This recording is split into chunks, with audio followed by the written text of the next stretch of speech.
एक मोठी बातमी समोर येतेय। राज ठाकरे यांच्या सुरक्षेमध्ये वाढ करण्यात आलेली आहे अशी महत्त्वाची माहिती समोर येतेय। वरिष्ठ पोलीस अधिकाऱ्यांकडून सुरक्षेचा आढावा घेण्यात आलेला आहे। स्थानिक पोलीस ठाण्यातर्फे बंदोबस्तात वाढ करण्यात आली अशी सूत्रांची माहिती आहे। तर सुरक्षेत वाढ करण्याचं कारण मात्र अजूनही अस्पष्ट आहे। सूत्रांच्या माहितीनुसार स्थानिक पोलिसांकडून बंदोबस्त वाढवण्यात आलेला आहे। आताची महत्त्वाची बातमी आपण बघतोय। राज ठाकरे यांच्या सुरक्षेत वाढ केली। अधिक माहिती घेऊयात अक्षय कुडकेकर यांच्याकडून।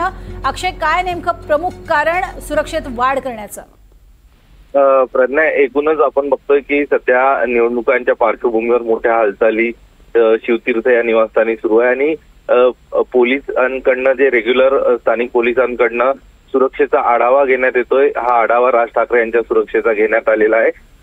निवडणुकाच्या तोंडावरती कुठल्याही प्रकारचा कायदा आणि सुव्यवस्थेचा प्रश्न निर्माण होऊ नये, त्यामुळं जी स्थानिक पोलिसांकडनं सुरक्षा राज ठाकरे यांना पुरवण्यात येते। त्यांच्या घराबाहेर पोलीस असतील, त्यासोबतच दोन्ही त्यांच्या मुख्य प्रवेशद्वार आहे, पुढच्या बाजूचं मागच्या बाजूचं, या ठिकाणी जे मुंबई पोलिसांचे सुरक्षा रक्षक तैनात असतात त्यांच्यामध्ये वाढ करण्यात आलेली आहे। यासोबतच एक अतिरिक्त गस्त राज ठाकरे यांच्या घराभोवतीचा पोलिसांच्या माध्यमातून वाढवण्यात आलेला आहे।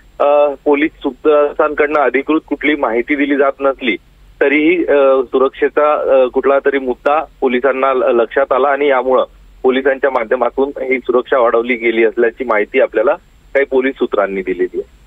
नक्कीच, तुर्तास धन्यवाद या संपूर्ण माहितीसाठी। तर आपण बघतोय राज ठाकरे यांच्या सुरक्षेमध्ये वाढ करण्यात आलेली आहे। नियमित पोलिसांव्यतिरिक्त जास्तीची कुमक या ठिकाणी ठेवण्यात येते।